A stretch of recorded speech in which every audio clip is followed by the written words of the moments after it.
Hey guys, Rocambasco here, and today I tried beating Dead Island with only paddles. The paddle is essentially the worst thing to ever exist on planet Earth. Yes, even worse than those disgusting people who eat placentas. But it's full of nutrients, says the placenta eater. Yeah, well, so is my cum. You don't see me drinking it with my spaghetti now, do you? Anyway, unlike every other weapon in the game, you can't repair them, you can't upgrade them, and you can't apply modifications to them. So when the durability bar reaches 0, the paddle breaks and gets discarded for good. They're also rarely found anywhere other than the beach, but the paddle's biggest kick in the dick is the fact that they always stay at level 1, whereas other weapons level up with you. So a level 1 zombie only takes 3 or 4 hits to kill, but by level 12 they take 18 hits to kill. And on top of that, you fight more zombies as the game goes on. You also fight stronger zombie variations, and some zombies are armored, so the broken paddles add up quickly. Basically, the more I would inevitably level up, the longer I would struggle to kill zombies, so I avoided leveling up as much as I possibly could. But anyway, let's skip the intro part and get right into the challenge. Of course, for this challenge, I chose to be Sam B. I was reluctant to pick him at first since he doesn't know how to pull up his pants, and I would have to look at those dry-ass wrinkled hands for the entire duration of the challenge. I know there's zombies about, but it wouldn't kill him to put on some fucking moisturizer. And if his hands are that dry, he definitely has more than enough grip to pull up his pants, something I learned to do when I was 3 years old. Despite this man's poor life choices, he's actually a blunt weapon shinobi master, so he was the obvious choice for this challenge. Some failed abortion stopped me from leaving. He assumed my gender, he guessed it wrong, so I grabbed my peaceful protest stick so I could beat him for not calling me what I am, fucking trash, but instead I wound up outside. Of course, with the Lifeguard's help and me being a level 1, this encounter would be a piece of cake, so I slapped, I clapped, we yapped, and now I had to make my way to the Lifeguard tower. Along the way, I found plenty of paddles to use on the zombies in the Lifeguard tower, and this is where we get introduced to thugs. They have a metric fuckton of health, and they have rocket fuel in their veins, so they launch me across the map like I'm fucking Apollo 11. The best time to strike was during their refueling sequence, because such a powerful attack requires a lot of energy. I finished off the zombies in the Lifeguard tower with 7 paddles to spare, and this is where Cinemoy sends me on countless bullshit quests for him, all of which were pretty straightforward since I had easy access to paddles. 2 paddles always respawn at the Lifeguard tower, so I could save and quit, continue, and the paddles would be in the same 2 places every time. So anytime I had access to fast travel, it was really no sweat restocking, which made the resort missions overall pretty easy. But Cinemoy, being the Australian dickhead that he is, sent me to the hotel after he sent me everywhere else to get everything for him, like some entitled son of a bitch. "Oi mate, go to the hotel. There's a big truck in there, and I want it. Crikey."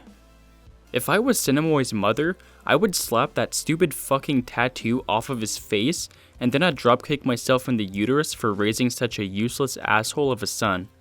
But I'm not his mother, so I made my way to the hotel. By this point, I could only hold 12 paddles since I was focused on damage upgrades that would give me only 4 points of extra damage when fully upgraded, and durability upgrades that would eventually give me 6 extra hits. While I was in the hotel, I would be cut off from my supply of paddles, so I would have to enact Operation Fucking Run. Of course, running wasn't my strong suit since my half-assed dressing job would be restricting the full range of motion of my legs, but I needed to save my paddles for 2 places: the computer room and the parking garage exit. The zombies in the computer room always attack me before I can beep boop all the buttons on the computers, and I felt a lot safer when they were dead to the fullest extent possible. So I killed the zombies in the computer room, I successfully boop beeped, I hopped in the truck, and now came the tricky part. There's a lot of infected and walkers here, and trying to drive away without taking care of them first will result in unnecessary kills since Dead Island has Halo CE vehicle physics. Driving even 5 kilometers an hour will kill a zombie who is touching the rear end of your vehicle, but when this happened, I would just reload the checkpoint. So that's why I decided to stay here and kill the 11 or so zombies who would get in my way, and thanks to avoiding the zombos in the hotel, I had more than enough paddles to get the job done. Once I do that, I drove the truck back to the Lifeguard tower, but now I had to drive it to the mechanic so he could pimp my ride. But this is as useless as protractor sets, because we only used the truck about 3 times and then abandoned it at the end of Act 2. I could still only hold 12 paddles here, and I needed to save them for the numerous zombies I would have to defeat at the mechanic shop, and afterwards when I had to fight a ram when I drove to the city. When fighting any group of enemies, the safest way was to get up somewhere high, where I could inflict damage while avoiding it, since the paddle was getting weak at this point. The mechanic started working on my truck, and I had to defend the workshop against a lot of infected. But going right here and hitting them off of the roof is so effective that I even got the one is all I need achievement. So do I even need to say more about this part? The mechanic decides to stay behind so he could die, and he gave me one of my strongest assets in the challenge, the storage unit. What? The storage unit would make annoying sounds, and it's disgustingly sweaty, but it would be able to hold 150 paddles, which comes in handy much later in the game. But anyway, we drive to the city and start Act 2. By the way, if you guys haven't already done so, consider leaving a like, a comment, and subscribing. Right off the bat, I didn't know if I was fucked or not. I had 9 paddles, and I had no clue if that would be enough to take down a level 11 ram who was desperate to get in some last minute prayers. A holy man with a straitjacket. I couldn't think of a more suitable clothing choice. I took out the walkers, which left me with 8 paddles, and I still didn't know if that would be enough to take out the ram, or if he would end up pounding my asshole. I really didn't want to get pounded on God's doorstep, but when I started smacking him, it was pretty obvious that this fight was already won. I saved everyone in the church by beating the bell guardian to death, and after all this, I had 3 paddles to spare. This is when I started upgrading my inventory slots, which would be essential to the challenge's success. Next, I made my way to the pump station where I would get introduced to human enemies. The developers really didn't do the human enemies justice. In groups, they could be trouble, but I just did hit and run tactics. As soon as you attack them, they get stun locked, so the only ones who really pose a threat are assault rifle idiots, but even they go down after a few smacks. Immediately after, there's the fire hydrant part, but I just lured them away, I used my legs to run, I used the power of positive thinking to close the valves, and I beat the mission. But the real problem was the sewers, the supermarket, and the police station. Escort missions are hard because I can't restock on paddles. If the escortee dies, I would have to restart, but my paddles would already be used from my failed attempt, and I would have no choice but to kill a lot of zombies. Although he did help out, so he wasn't a complete liability. When we got in the sewers, I was already down to 11 paddles from helping Joseph, and when I drained the poopy water, I would have to fight what I assume a diabetic looks like. These dudes are hard enough on their own, but I also had to fight a handful of zombies on top of that. There's no strategy here besides swinging my paddle back and forth like a madman. After that, I made sure to run past every zombie I didn't need to fight, because I was really going to have to save my paddles for the supermarket and the first police station. Even when I was in the supermarket, I ran past all the zombies and humans, and focused my attention on the fuckfaces who were branded with the red skull, because these guys had to die for the mission to end.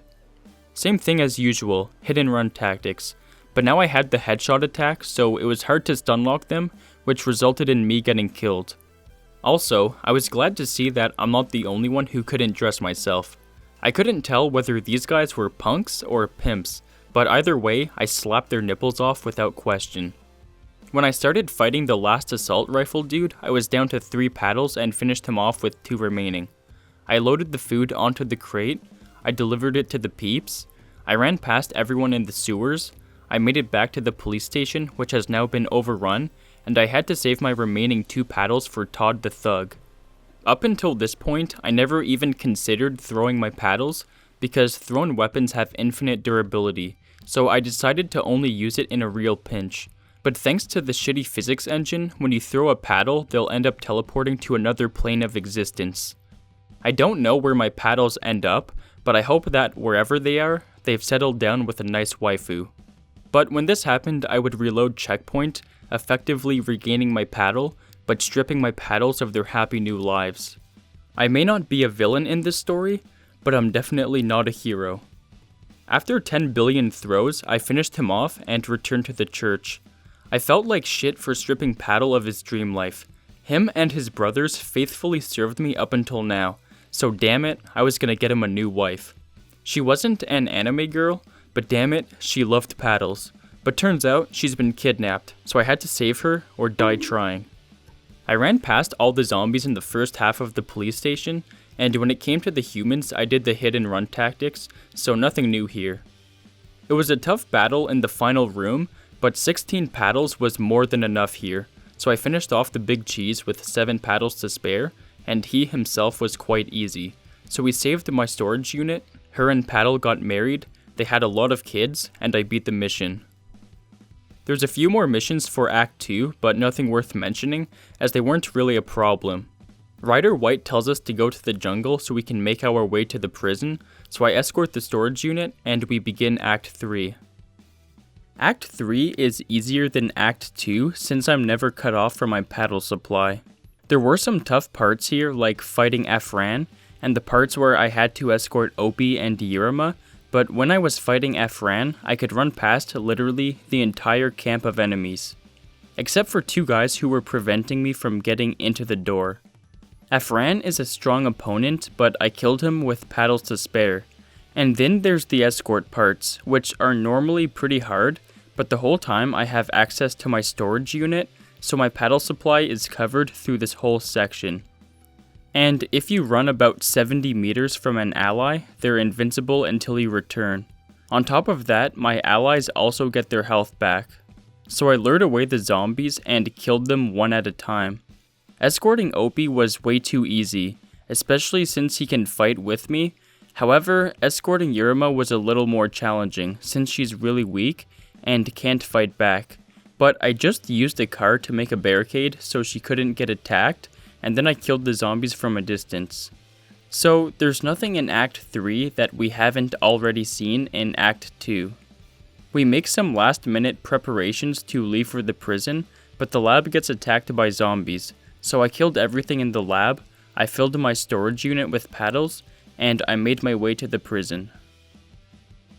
Fortunately, you can run past most of the zombies and human dickheads you come across in the prison. The 2 missions that stand out here is the escort mission, and the one where you have to kill Ryder White, but this is the easiest escort mission so far. The issue with this mission is the Mega Armored Thug. This was definitely the hardest enemy so far in the game. But since Jin and Mr. Paddle had kids, I had a constant supply on demand. I forget the exact number of paddles I used to kill him, but I'll put it on screen. But anyway, we killed him and we beat the mission. The rest of the prison is nothing worth talking about. Kill some zombies, run past most of the zombies, everyone in the prison dies because barricades suck, the whole shebang.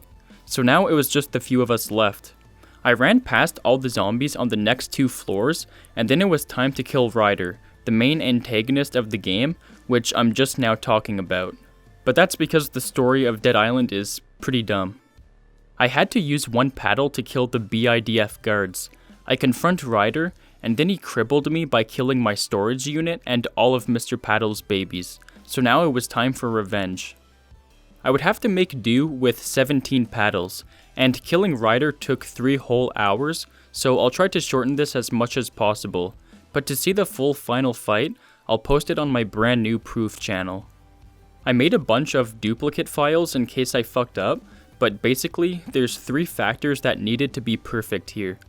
The amount of infected in the fight, my respawn location, and where I hit Ryder. The infected protect Ryder, they attack me, and they use up my precious paddle durability, so the less of them there were, the better. If at any point in the fight I get knocked off of the helicopter pad and onto the roof, my respawn point changes to here, which makes it literally impossible to kill Ryder because of infinite infected and a lack of headshots. So to avoid this, I would hit Ryder once or twice, and then jump off the pad and kill myself so I wouldn't accidentally fall onto the roof. Next, where I hit him made all the difference, because if you hit him in the body, or in this case the toes, He only loses about half of his health after using all of my paddles, because body shots only do 36 damage per hit, or roughly 17,136 damage in total. As a level 26, Ryder has roughly 30,000 health points, and landing a headshot does 79 damage, which would just be enough to kill him. But getting headshots was very inconsistent, although, thanks to this skill, which I currently had, anytime I landed a headshot, I could do a follow-up attack for an extra 181 damage. In total, that's 260 damage, which means I would have to land 115 of these combo moves, and that's not even taking into account critical hits. And considering my paddles had a combined durability of 476 hits, it was totally doable. On my last attempt, I got blessed with only one infected, and so I got to work on killing Ryder. Things went kinda slow, but effective at first. I got his health halfway down, and I still had 10 paddles left, so it was all a matter of time. When the infected died, things sped up a lot, and within 7 minutes, when I had 4 paddles left, I dealt the killing blow, concluding the challenge. Also, I'll put all my math and calculations and shit for this final fight right here. So was I able to beat Dead Island with only paddles? Well, after every mission I had to restock at the Lifeguard tower, and I had a few close calls, but it's totally doable. Well, I'm fucking done because it took me 3 hours to record this script, so consider leaving a like, a comment, and subscribing, and I'll see you all in the next one.